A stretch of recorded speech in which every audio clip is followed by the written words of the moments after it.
Aloha, namaste, and welcome to this edition of the Ram Dass Webcast series, live from Maui, brought to you by the Love, Serve, Remember Foundation. Ram Dass is joined today by special guest Zen Master Bernie Glassman. Just a couple quick announcements before we get started. Many of you may know that the movie Dying to Know had its special benefit screening this past Wednesday at the Maui Film Festival. It's a most excellent feature documentary film telling the story of Timothy Leary and Ram Dass, the psychedelic movement, spirituality, living a fulfilled life, and preparing for death as just another moment in life. You can learn more about this film at dyingtoknowmovie.com.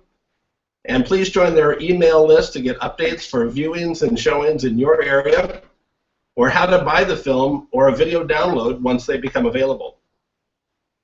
Highly, highly recommended viewing. Those of you who have been tracking December's Open Your Heart Paradise retreat, just a tidbit of news in that there still are some off-site full retreat spaces available. At ramdass.org, on the registration page, you can learn about nearby properties that are just a short beach walk away from the property where the retreat takes place. Additionally, later this week, we will announce a few new accommodations for on-site registrations, on-site accommodations that have recently been made available by the Napili Kai Beach Resort. You can learn about those options through ramdass.org later this week. It's really a great pleasure to be able to introduce Zen Master Bernie Glassman, who was a world-renowned pioneer in the American Zen movement. He is a spiritual leader, published author, accomplished academic, and successful businessman with a PhD in applied mathematics. He is the founder of the Zen Peacemakers and a longtime friend of Ram Dass. Please welcome Bernie Glassman and Ram Dass. Do you really all those roles? Hi, Vay. I guess so. Yeah. You know, you get to be our age, you do a bunch of things. So I did a bunch of things. Yeah. Yeah. Yeah. I'm retiring in the mode of a mutual friend of ours, Rabbi Zalman Schechter. He told me that retirement means you change tires. So I'm about to change tires, and throughout my life I've done that. Retirement seems to be it's focused on the past. Retirement, and the next phase of my life,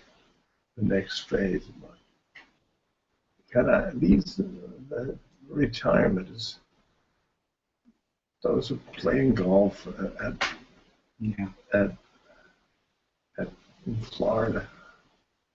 Yeah.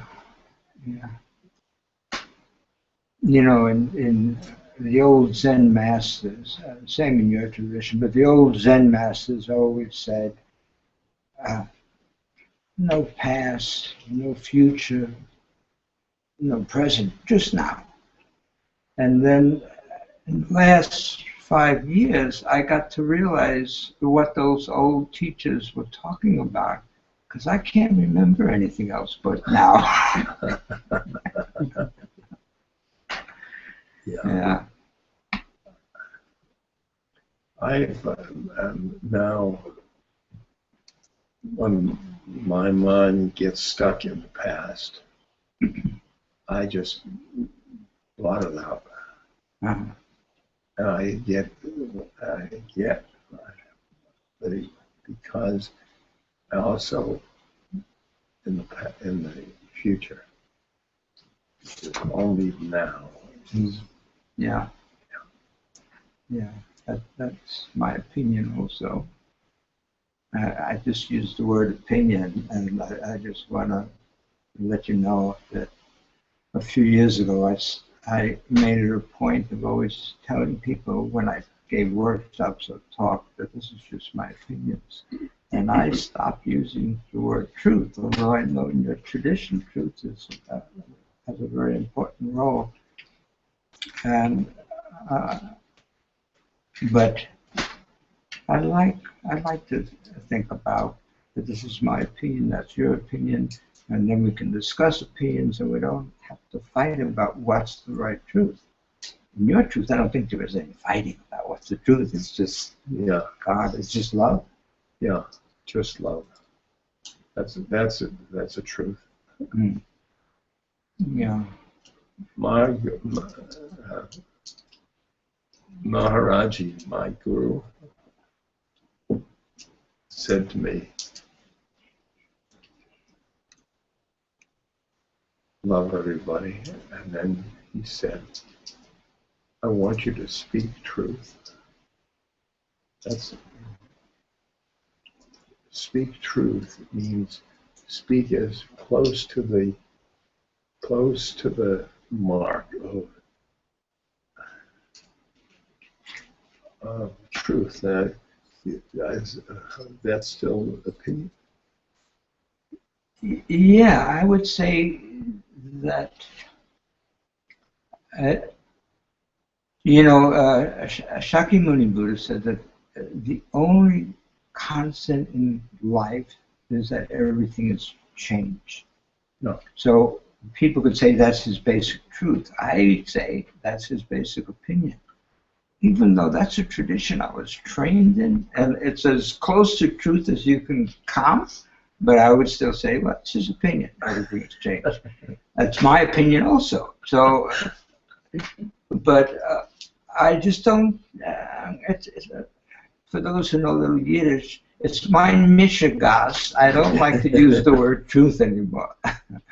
But I love the word opinion, even for the most truthful kinds of things. Like, we talked about love. I did a book recently with a guy, Jeff Bridges, called Dude and the Zen Master. And Great book.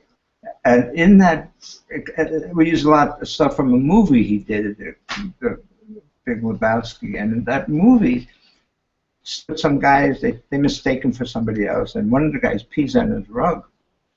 And his friend says, but that rug tied the room together. So in Zen, we try to help people experience this interconnectedness of life. I call it the rug that ties the room together. And somebody asked, what do I think the rug is? And I said, love. Love is what ties it together. Yes, yes. So that's the rug that this guy peed on. But you can't pee on love. In my opinion.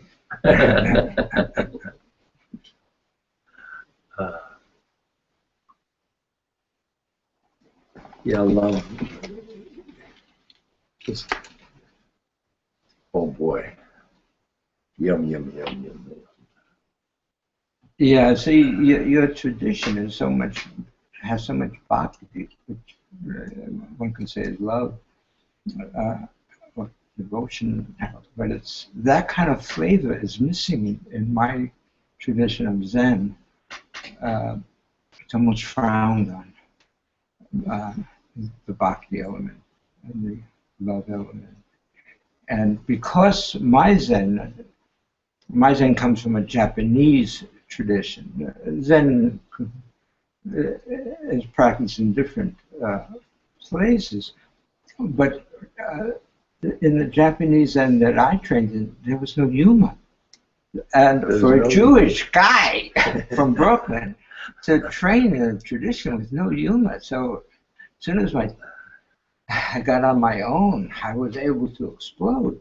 But so it didn't have the training that we had did not have the love or the feeling of devotion or humor, and that seems very sad.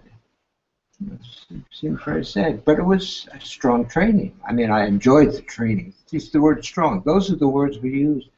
And it's their words from the samurai period. You know, if you think of a samurai, that's what you think of. How did how does your lineage view you? Because you humor and social action and Yeah. When I started doing social action, I was a Zen priest, and that was about what year we have 14. That was about 30 years ago. The Buddhist world took aim at me. They thought I was. Now, this was funny for me because my training was. My teacher said Zen translates it. It's from the Sanskrit jhana, which in Chinese they pronounce it as chana, and in Japan they pronounce it as Zen, but it means meditation. But my teacher said that Zen means life, and that everything is it's all life. he was Japanese. And he was Japanese, and people were saying that I was defaming the Dharma because I was doing social action, and I would say, "What are you kidding? If this is all life and it's all interconnected, how can you defame the Dharma to begin with? And how can social action be?" So 30 years ago, a lot of people were upset with me. They thought I was too radical doing social action. I'd say about 15, 20 years ago, many people started to do it, and now it's normal. I mean, it's accepted. There are different people that they call me the grandfather of socially engaged Buddhism in the West. The grandfather of socially engaged Buddhism in the West. Socially engaged Buddhism. Yeah. That I brought that into the West. There were Easterners that were actually not Han, Dalai Lama, Yeah. but by now they'd say it in an affectionate way. Initially, I was highly criticized, but that's what I wanted to do, and that's what called me. They do. I've had different people tell me they're waiting to see what I will do next. I keep surprising people by changing the game or changing what we do, but I think that's fun. Change is brilliant. Change. I think you should make friends with change. Yeah, I do. I love change. And that's what my boss, Shakyamuni Buddha, said. It's all that everything has changed. So if you don't love it, man, you're in trouble. You'll suffer. And that's what he said happens when you don't accept it. It's all change. Dukkha arises, suffering. You know, the social action and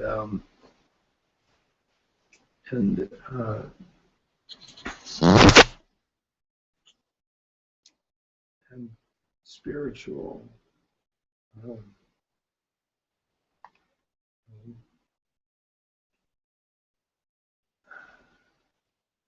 spiritual path. These are two.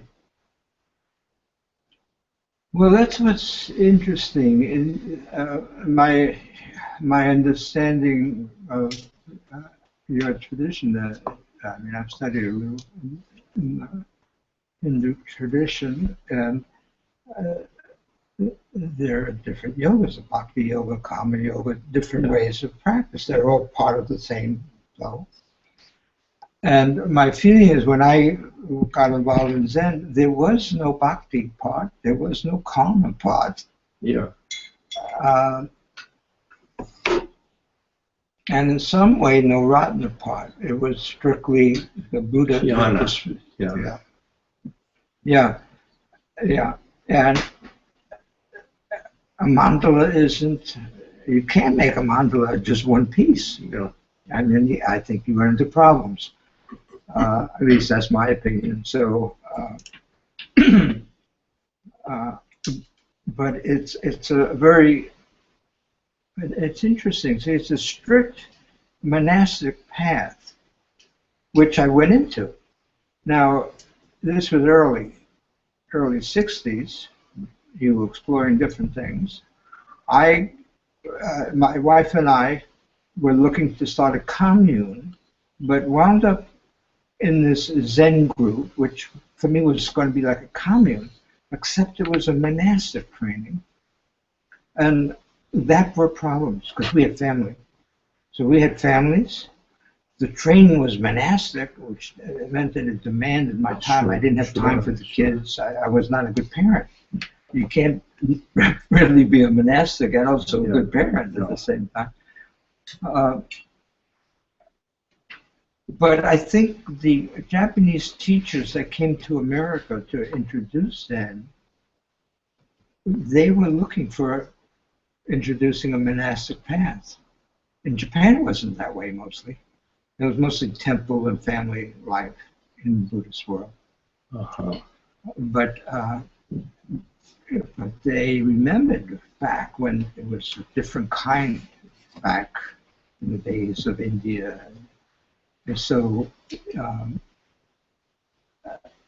it had a lot of problems. I mean, I had a very severe but good and strong training, but it then resulted in a lot of problems relating to a broader range of people. And that's why I think, for example, that Zen still is mostly this white, middle class, upper class.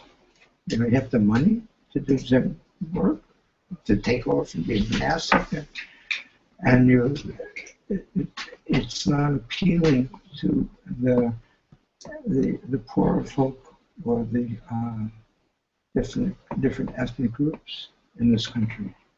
Not yet. It's got to change. It's got to change and incorporate those.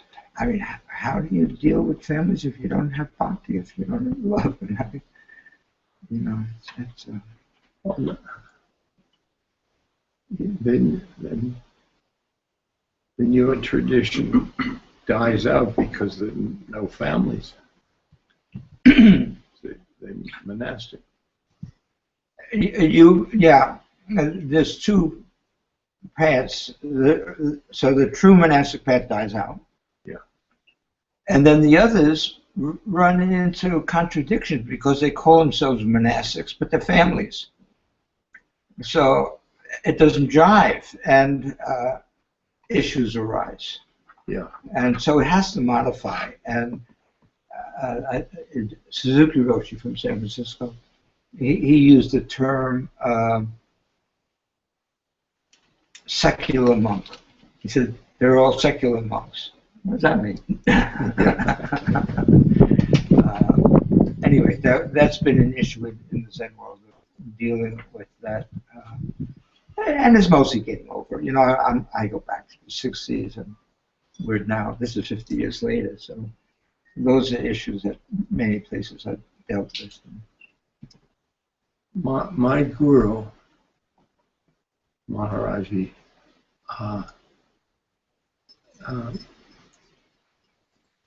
was a sadhu, but then he was a family man. He lives in people's homes, which sadhus never do. And then he had a family. When did you first find out about the family? After he was dead. And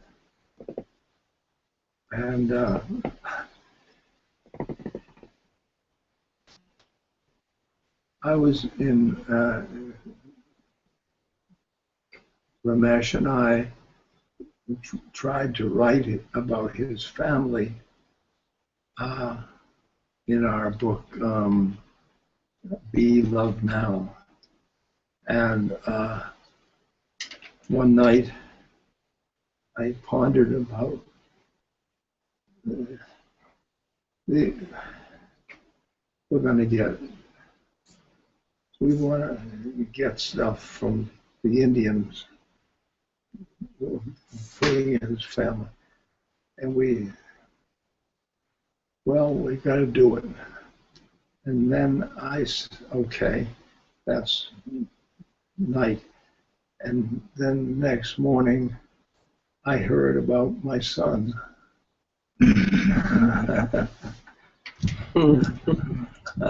So I remember when you heard about your son, so it's not so long ago. No. Yeah, that's interesting. But he even as a bhakti, he was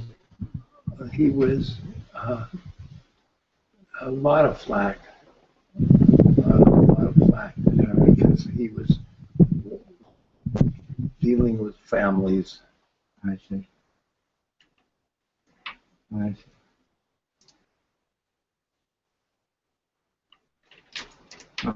Yeah, but yeah,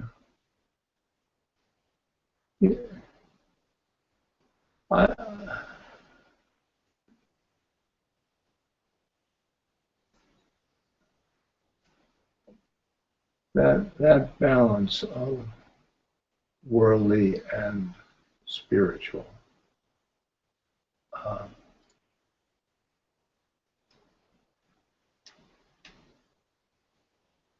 Social action and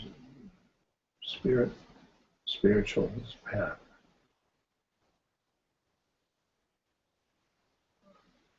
Social action pulls on people because people that are spiritual also have a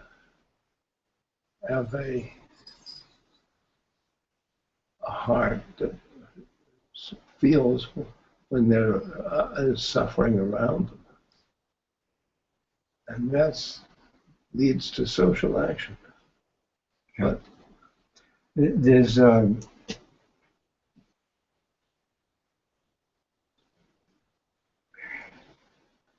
those watching, my mic just fell.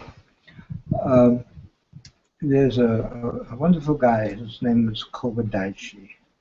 I relate to him very strongly. Japanese, lived around in the 500 AD period. He's the founder of Shingon. That's the Tantric Buddhists in Japan.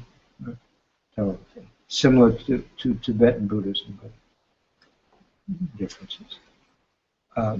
And he said that the way you can tell the depth of a person's enlightenment is by how they serve others. So for him, if everything that you're doing is for yourself, then that's the depth of your enlightenment. You realize the interconnectedness of yourself. You know that your brain and your head and your arms, that's all interconnected. But as that interconnectedness enlarges, you're still serving the self, but it's much bigger. And so by observing how you're serving, you can say what the depth is. And so like the Dalai Lama, who's interested in the world, not just in the Tibetans or in the Tibet schools, you can say he's... So I love that definition. And I've seen many, many teachers that all they care about is themselves, you know. They're doing all of this so that they... And so in a way, I also, this might be controversial, but I will look at the difference between meditation and spiritual practice. For me, spiritual practice is experiencing the interconnectedness of life, the oneness of life. And that expresses as love. Yes. It's just a natural expression. There are most people that I know doing mindful practices, they want to become more concentrated, be able to focus better on things. It's all about themselves. It's like going to the gym to get strong. It's about themselves. Whereas if on a spiritual practice, for me, the way I define it, it means you're serving others. It just naturally happens because that expansion takes place, and you don't see us. You're not limited to this little bag of bones. I mean, it's a much, it's a much bigger thing. And in Maharaji's tradition, Hanuman is known as the perfect servant. Uh-huh. Perfect servant for God. And he serves God by serving others. See, that's like Maybe that's why I love Hanuman. so.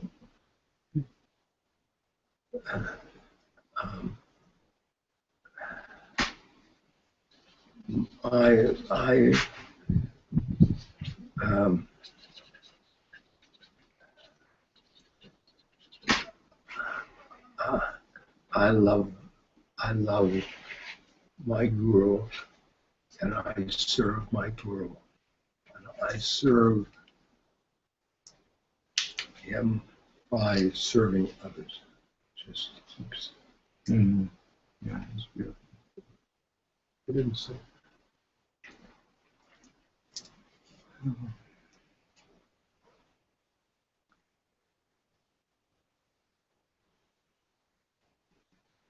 And of course, then that's individual talk. But when you get to be one with the universe, you don't serve. You serve others by serving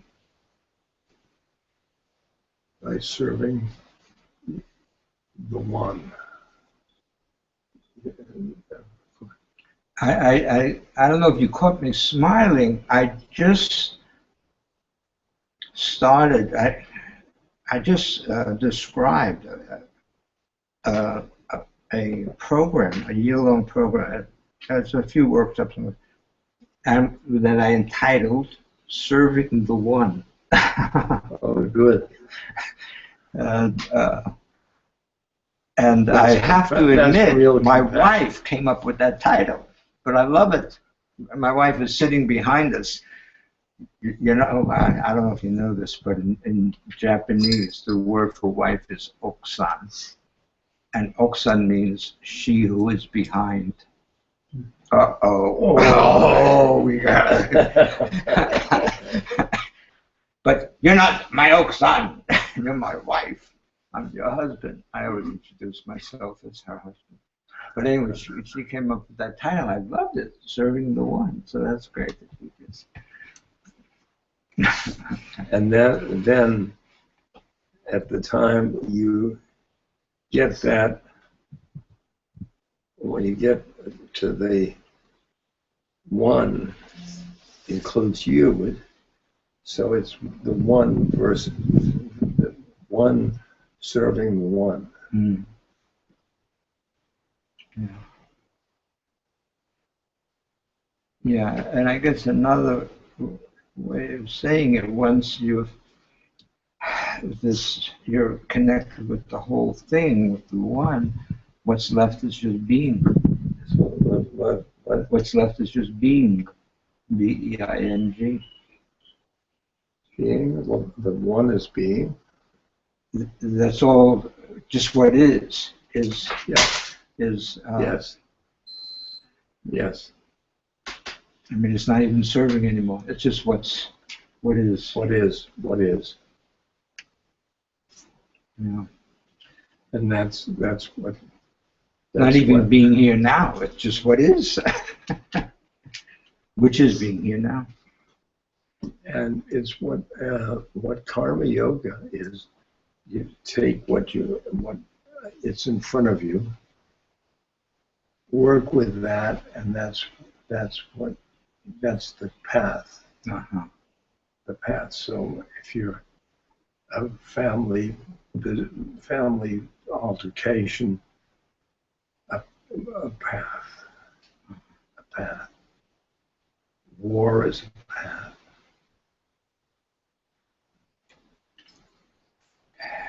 Yeah, we could do probably a whole other webcast on war, huh? And on that whole. Yeah, you got me to the camps in Poland. Uh-huh. Yeah. Yeah.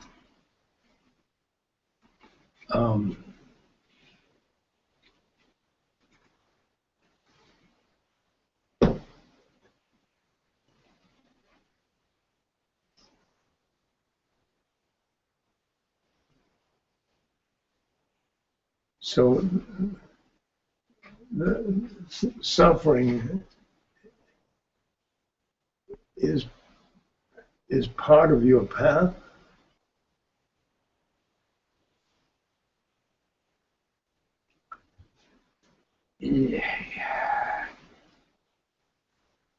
Yeah, so certainly as a Buddhist, if somebody says, what's your religion? I would say a Buddhist. Like yourself, I was born Jewish. Some people call it Jew booze, but I would answer I'm a Buddhist. And in Buddhism, we have what some people call the Four Noble Truths, which I call the Four Noble Opinions. And one of those opinions is that there's nothing but suffering. Yeah. Dukkha, Indian term, which is not quite suffering, but close enough. It's dissatisfaction or Dissatisfaction. Yeah. And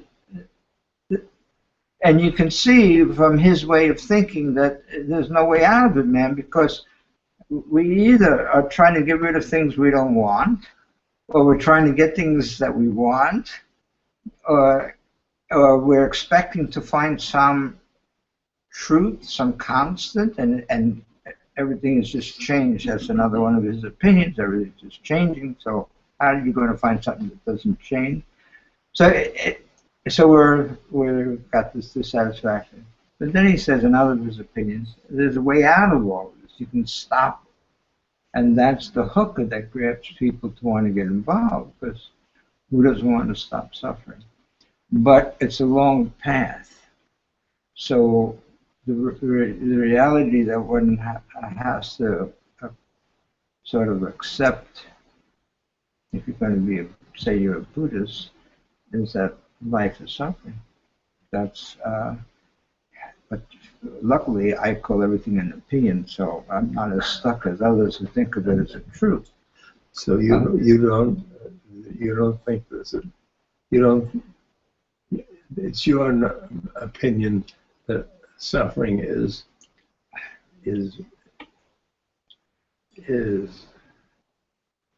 part of the spiritual path. Yes, but it's not always.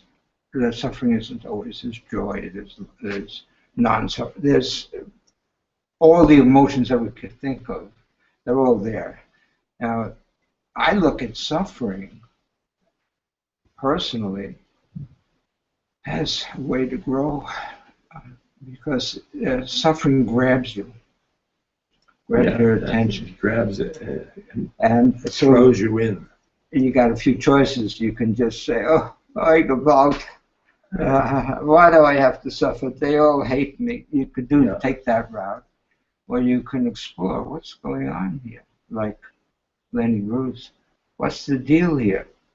And if you do that, I think suffering can bring a lot of value into life. You go deeper and deeper Witnessing, into yes, bearing witness. I use the word bearing witness to bear witness to, and so in my path, I've made up a path for people that are interested in going with me to go into places that people think of as suffering, where there are holocausts or genocides or people dying, but also places of fun. I go with Mr. Yuhu to refugee camps to fool with the kids, play with the kids. But those refugee camps came out of suffering. Anyway, I've made that into a path of practice for myself, and I think I've grown by doing it, because if it kills you, you grow. But anyway, it doesn't have to kill you. You get stuck into pity, self-pity, which is horrible. You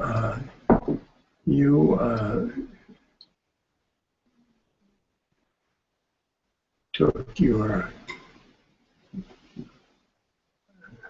spiritual family to the streets where they begged, and I got that in India with Bhagwan Das. And he said he would take me to beg, and we were barefoot in the cities, and we'd sit, and he'd tell me to get my face looking like war, and and then I'd put my hand out, and in the all that, I had a traveler's check in my pocket, and I felt like phony. Yeah, I took people into the streets, as you said, and you reminded me of something. I took people into the streets, as you said, and I allowed them. I said, you can take $1 for every day you come in the streets. Not a traveler's check, but $1. So we would do 5 days and 7 days. Then you could bring $5, $7. And I met a guy who was living under the highway, under the FDR highway in Lower Manhattan. He was sort of the king of the little village of huts. He goes by the name of Batman. We're still in contact. This was 25 years ago or something like that. But at any rate, he said to me, do you allow people to take money with them? And I said, yeah, I'd allow $1 a day. He says, no good. Even $1, they break the connection of the street. They've got their way out. That's yeah. He said, don't allow any money. So it's interesting. I don't know if you had that. It was that traveler check, connection to what I was doing. But I was doing it it was phony. I mean, it was phony. I wasn't begging for my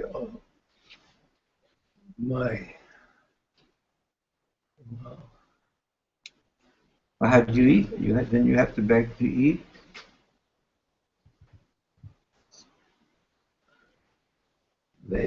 We take you get a little rice in our bowl. Mm-hmm. That's begging. That's begging. But it was because I had another life. Yeah. When I take people in the streets, what I'm asking them to do is to bear witness to what street people. Yes. They can't bear witness to the homeless because they have a home. Right. And so you couldn't bear witness to somebody who doesn't have another life because you had another life. But I asked them to bear witness to what they're seeing there. And that's about as far as I think you can go, because the other is there. And I did it because I wanted people, and I still do it, different kind of brainwaves. I want people to have to see life broader than themselves. And I had another ulterior motive. I wanted to work with homeless. And I wanted to get a sense of how the people in the streets were reacting to the people who were serving them. And I found something extremely important. There were lovely people serving them. But what they didn't experience, and what our group did not experience, and I'm sure it's different in India, we didn't experience any dignity. We were being treated as inferior to them, to the people that were giving us. You could feel love. Yeah. And they were giving us food and things, but you could also feel that they were looking, oh, poor little thing. You wouldn't. If only you could be like me. You know, there was no dignity there. Whereas I would think in India it's a different experience, because people look at the people begging as spiritual folks. That's right. So it's not that they're below them.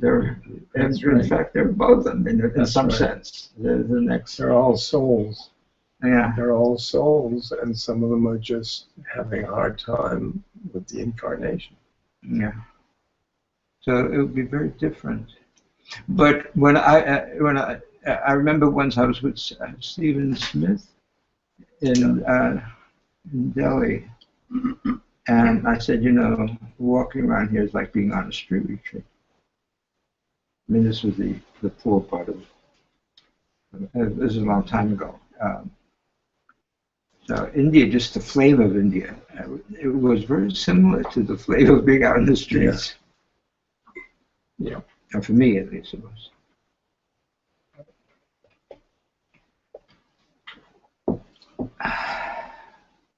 Yeah.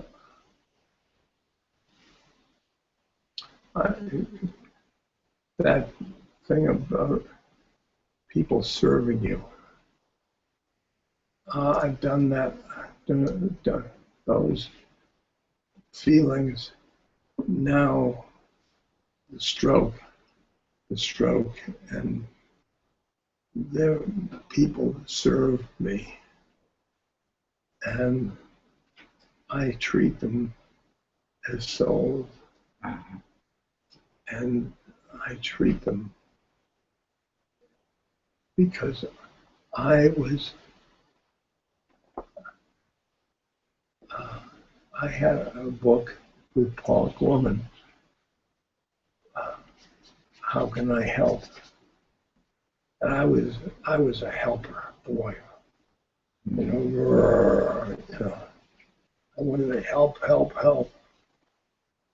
And then when I got the stroke, everybody started to help me. And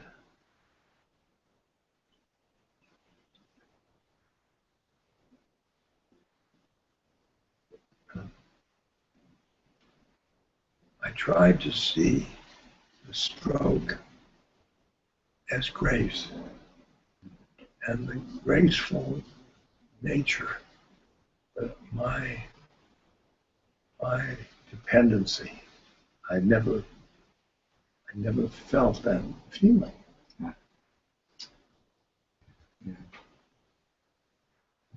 The book I have now is How Can You Help Me?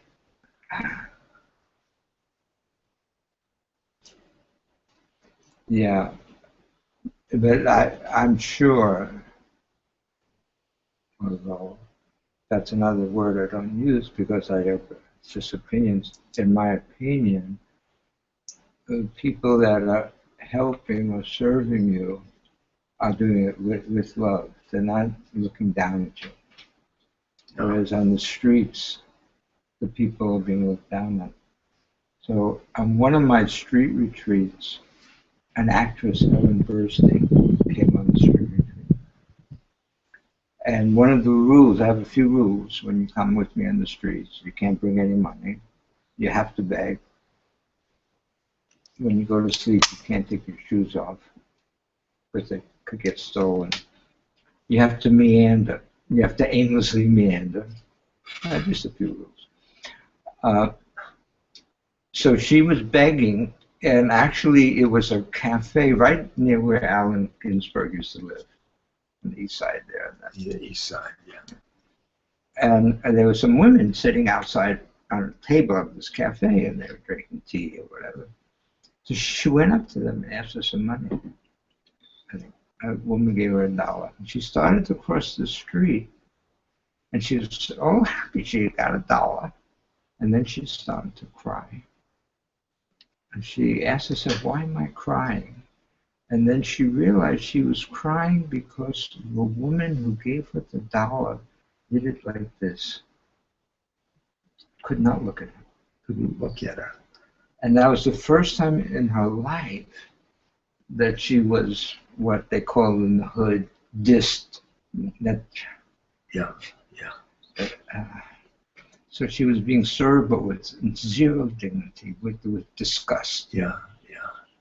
And it just, so I think 10 years later she wrote an autobiography. That's in her autobiography. And I heard her give a talk, 15 years after that. And that has never left her mind, that feeling she had of people looking. And so the result, she cannot do that. She can't look at a person on the street and turn away. Yeah. Her life has changed in terms of working, in terms of dealing with folks that she thinks are, that in her head have less than her. She can only offer love. She can't offer disgust. It doesn't. Yeah, and I know you're not getting, nobody's giving you disgust in helping you. Well, other than Dasima, maybe. Yeah, but Dasima spelled backwards is I am sad.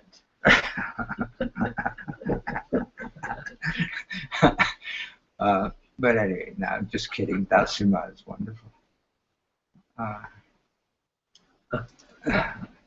Yeah, but that's the strongest point of people coming on the streets with me is getting to feel the loss of dignity and rejection, and it transforms them. They can't reject others because it hurts so much, and they realize, wow. Yeah. And everybody that goes in the streets with me gets that. They think when they come that they fear maybe I won't get food, or maybe I'll get beaten up or raped. Or, none of that ever happens. There's not enough food on the streets. But they feel the loss of dignity. People not being able to look at them in the eye, and not letting them go to the bathroom in a restaurant. All kinds of ways they're treated as outcasts.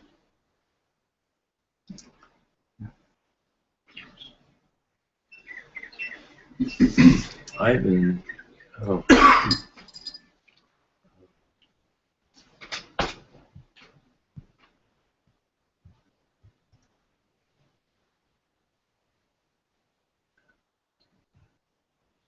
things saying roles, not soul, not role. Soul, not role. There's a, in our culture, there's such a identification with one's role. Mother, father, doctor, a role like I'm a social outcast. A role of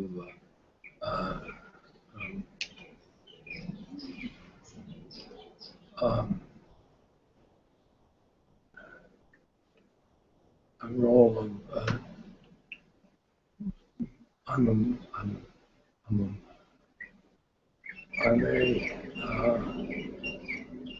spiritual person. And then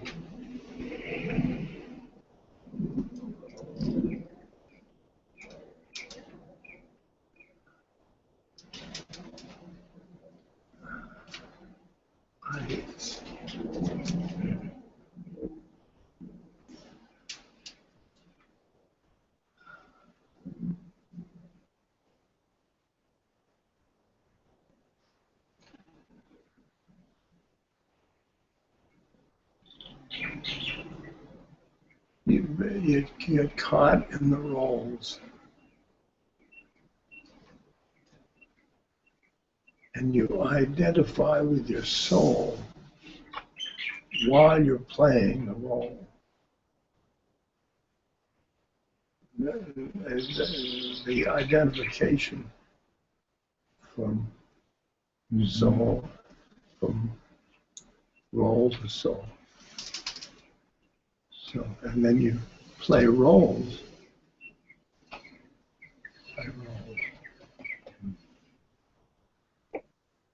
There's, it reminds me of the famous koan.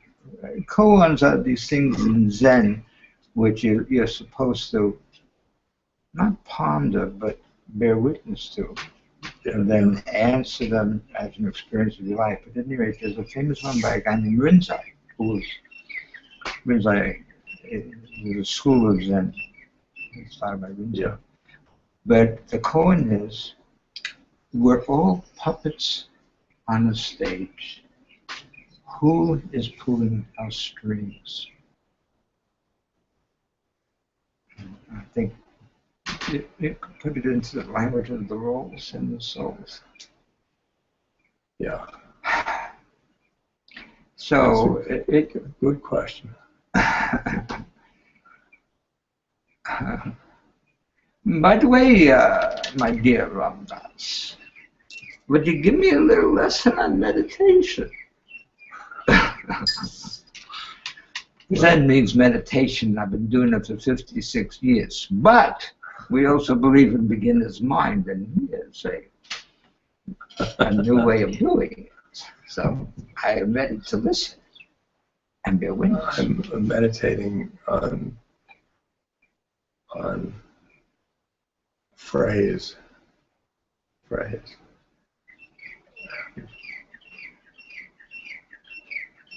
See, ego is here. That's who we think we are. And soul is here. And you can loving awareness. You can go from here to here. I am loving awareness. I am loving awareness. I am loving awareness. I am loving awareness. I am loving awareness. I am loving awareness. I am loving awareness. I am loving awareness. I am loving awareness. I am loving awareness. I am loving awareness. I am loving awareness. Now, the I am is once you're getting rid of this identification, just loving awareness, loving awareness, loving awareness, loving awareness, loving awareness, loving awareness, loving awareness, loving awareness, loving awareness,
We all are loving awareness.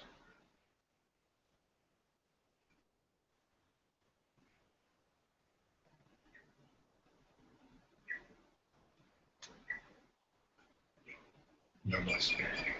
Namaste.